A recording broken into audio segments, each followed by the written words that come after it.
دہلی کے چاروں طرف دروازے ہیں، وہ دروازہ جس کا رخ لاہور کی طرف ہے اسے لاہوری دروازہ کہتے ہیں۔ یاد رہے کہ اس میں لال قلعہ ہے، اور جتنا جگہ جگہ انہوں نے اپنے وہ فوجی تعینات کیے ہوئے تھے، باہر جو ہے وہ انہوں نے اپنے انگریز سپاہی کھڑے تھے کہ باہر سے کوئی اندر نہ آ سکے، جگہ جگہ تعینات تھے۔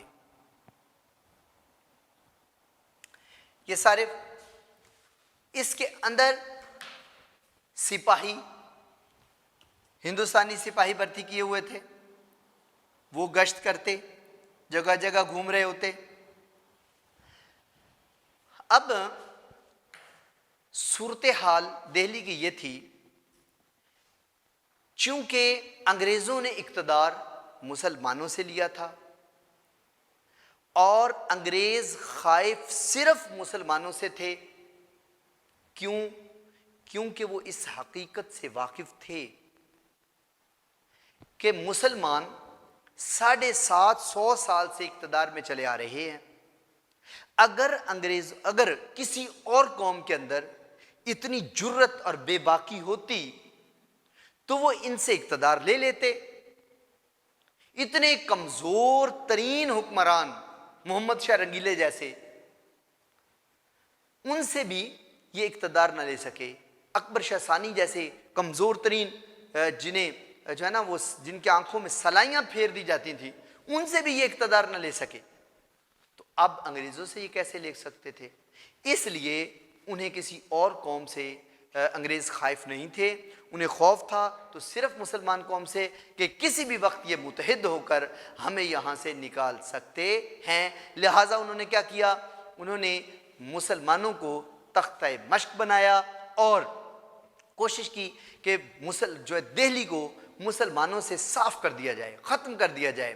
تو ایسی اسکیمیں، پہلا حکم یہ جاری کیا کہ یہاں سے جو ہے نا وہ تمام ان کے املاک پہ قبضہ کر لیا جائے، گھروں کو آگ لگا دی جائے۔ مسلسل گولی چلتی رہی، مسلمان شہید ہوتے رہے، اور مسلمانوں نے بھاگ کر دہلی سے کچھ فاصلے پر اپنے چھوٹے چھوٹے کچے سے یہ جھونپڑے بنا لیے تھے، چھوٹے چھوٹے مکانات بنا لیے۔ یہ لوگ کیا کرتے؟ رات کو چھپ کے آتے، اپنی مکان، گھر، دکانیں ان کو دیکھتے کہ کہیں لوٹ تو نہیں گئی، چوری تو نہیں ہو گئی، آگ تو نہیں لگا دی گئی، پھر واپس وہیں پہ چلے جاتے۔ یہ ان انگریز سپاہیوں سے جو یہاں پہ یہ تعینات ہیں، ان سے چوری آتے اور راتوں رات واپس چلے جاتے۔ جب انگریزوں کو یہ خبر ہوئی تو انہوں نے حکم جاری کیا کہ ان مکانوں کو ڈھا دو، گرا دو ان کو۔ وہ گرا دینے کا حکم دیا۔